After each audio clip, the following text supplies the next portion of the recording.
Assalamualaikum warahmatullahi wabarakatuh. Jawab. Oke.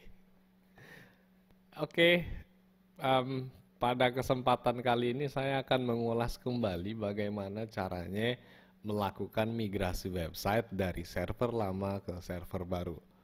Ada banyak tutorial yang bakal kita bahas kali ini, jadi kemungkinan bakal take some times ya. Kita nggak cuman bakal ngebuat atau kita nggak cuman hanya migrate website, tapi kita juga bakal instalasi server, instalasi LAMP, Nginx dan segala macamnya.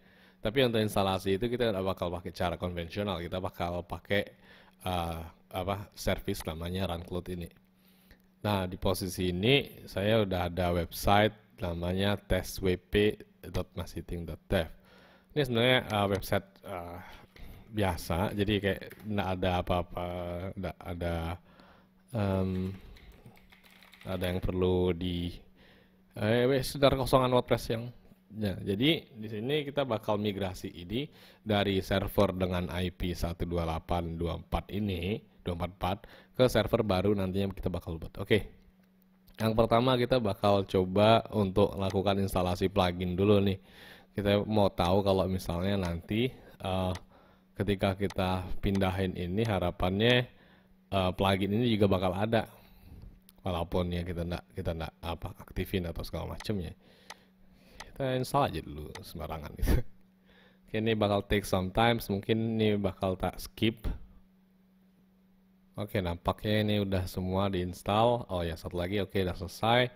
Dan kalau misalnya kita ke install plugins, kita bakal lihat list plugin yang udah kita install nih. Nah, di sini kita coba aktifin Classic Editor, Akismen, nanti Spam Protection ini nggak usah diapa-apain aja, biarin kayak gitu. Sama mungkin kita install Themes juga nih, kita bakal add new themes yang mungkin yang mungkin bagus atau nggak tahu.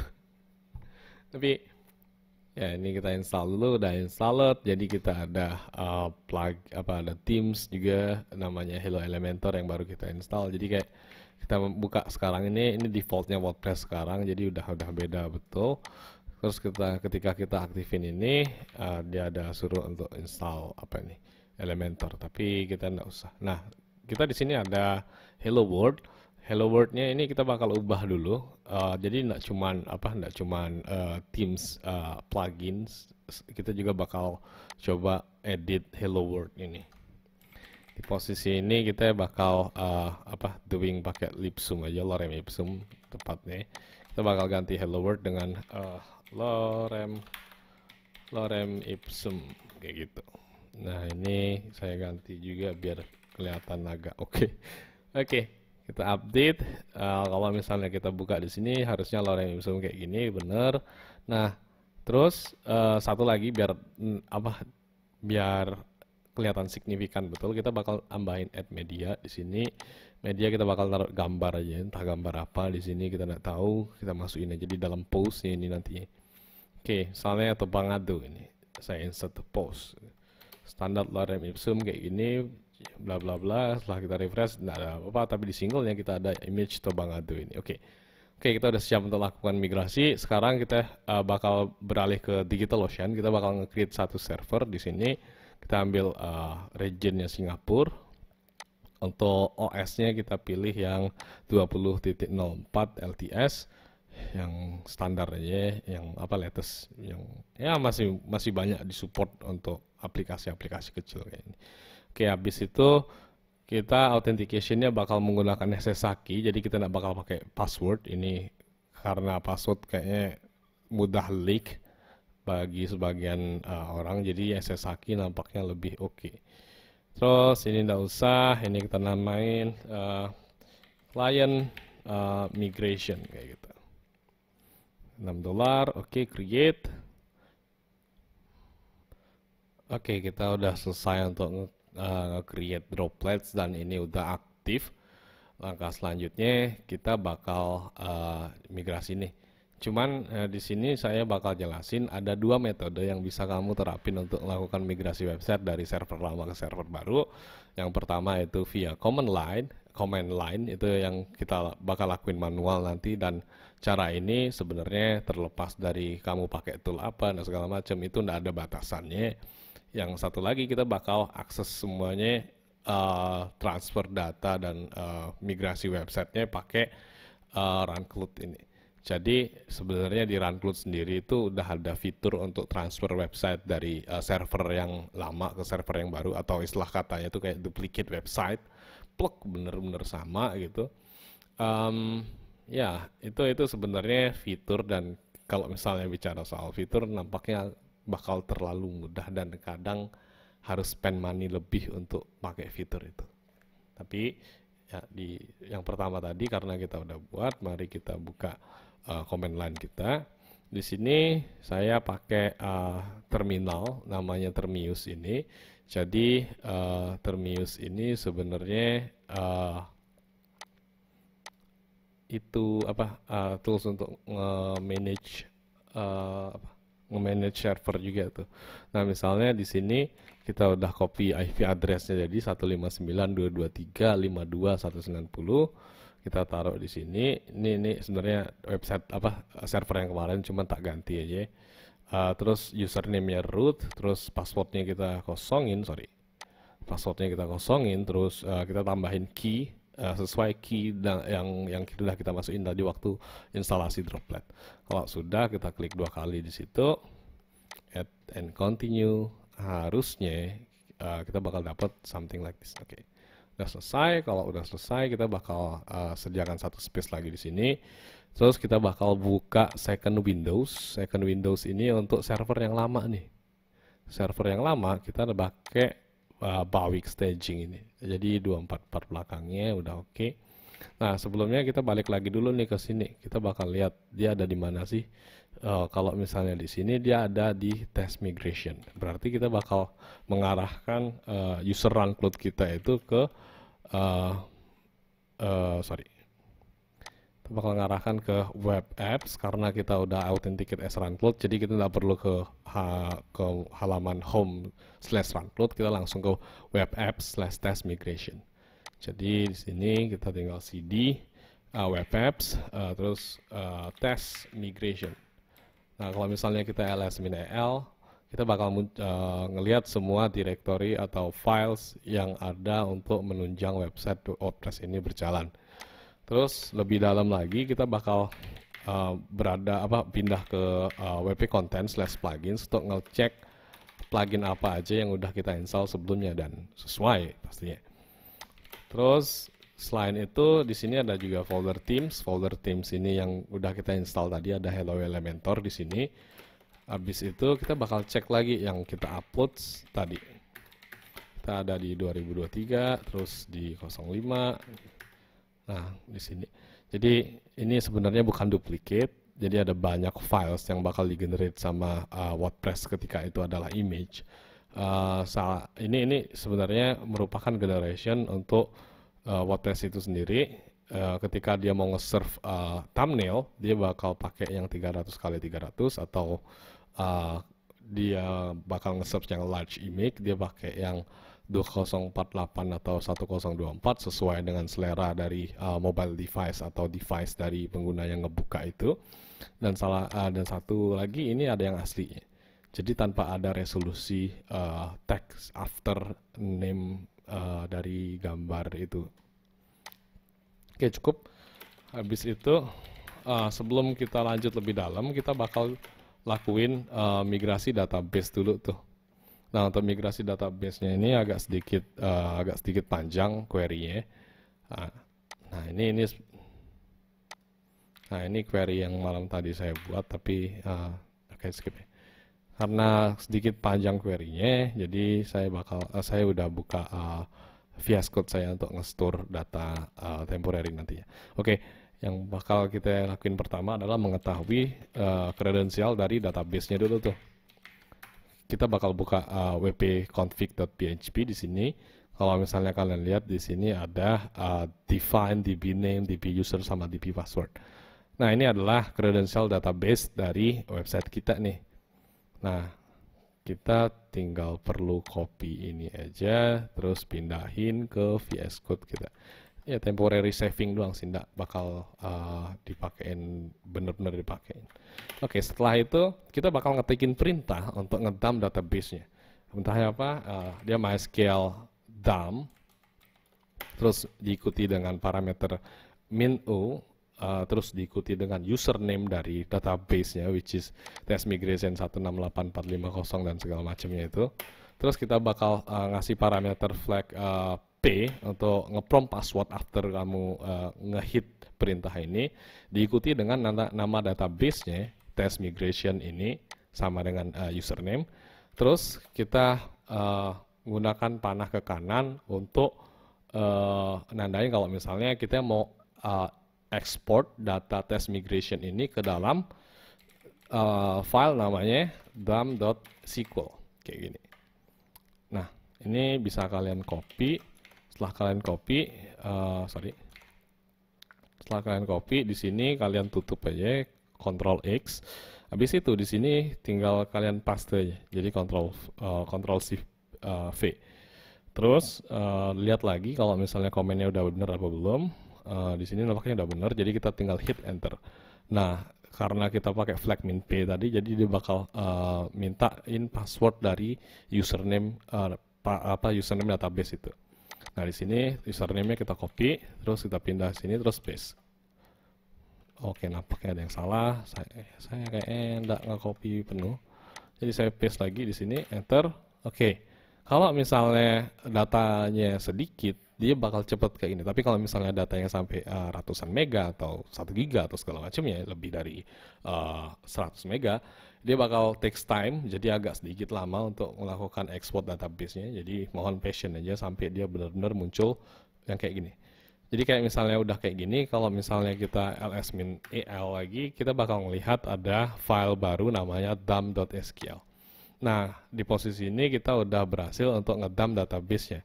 Sebenarnya dump SQL ini untuk kita export aja database yang sekarang ke file dulu. Nanti setelah itu, nanti dari file ini kita bakal import itu di server yang baru. Oke, cukup. Kita bakal ngarahkan ke server yang baru nih. Oke, yang server yang baru ini kita belum nganuin apa-apa, jadi masih bersih betul. Kita ada baiknya melakukan update dulu untuk ngasih tahu barangkali ada beberapa di sana yang sekiranya mandatory, tapi kita nggak tahu. Oke, proses update udah selesai.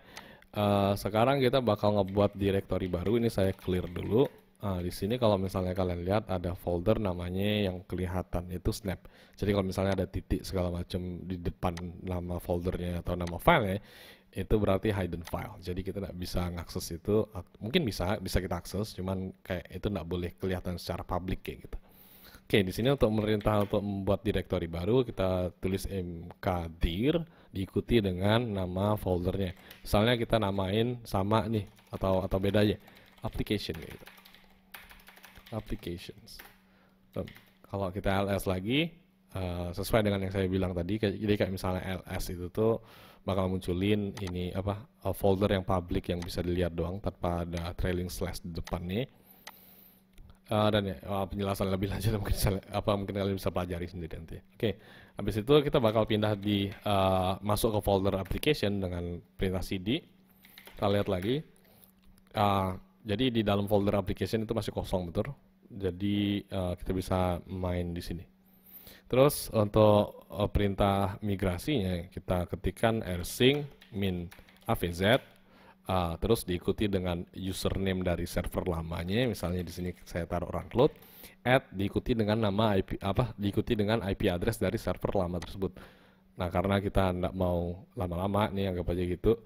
Kita bisa langsung nge-get IP address-nya di server lama dengan cara ngetikkan perintah berikut. Jadi call gimana nyebutnya saya, curl ipv4.iconhazib.com. Oke, habis itu kita enter, kita bakal dapat value dari IP address dari server kita. Berarti di sini kita tulis 128.199.79.244. Nah, terus kita kasih simbol colon di sini atau titik 2. diikuti dengan direktori mana yang mau kamu migrasi itu. Jadi kita sebenarnya udah tahu nih di mana kan web apps, cuman kita butuh lengkapnya. Either sebenarnya kita bisa ngelihat itu di dalam dashboard dari Runload sendiri, tapi di sini untuk mempersingkat waktu kita bisa ketikkan perintah pwd kayak gini. Nah, dia bakal munculin home/runload/webapps/test migration. Nah, di sini kita ketikkan itu home/runload/webapps/test migration. Nah, habis itu selesai. Terus di akhirnya kita bakal nambahin satu parameter untuk nandain di mana kita mau naruh migrasi file atau folder ini berada gitu. Jadi di sini sebenarnya saya bisa spesifikkan ke satu folder kayak misalnya web apps atau segala macam. Tapi di sini karena kita udah di dalam application, jadi kita mau taruhnya di dalam application ini. Jadi kita tinggal taruh titik di sini. Oke, kalau misalnya udah bener, ketika saya enter dia bakal nge-prompt password.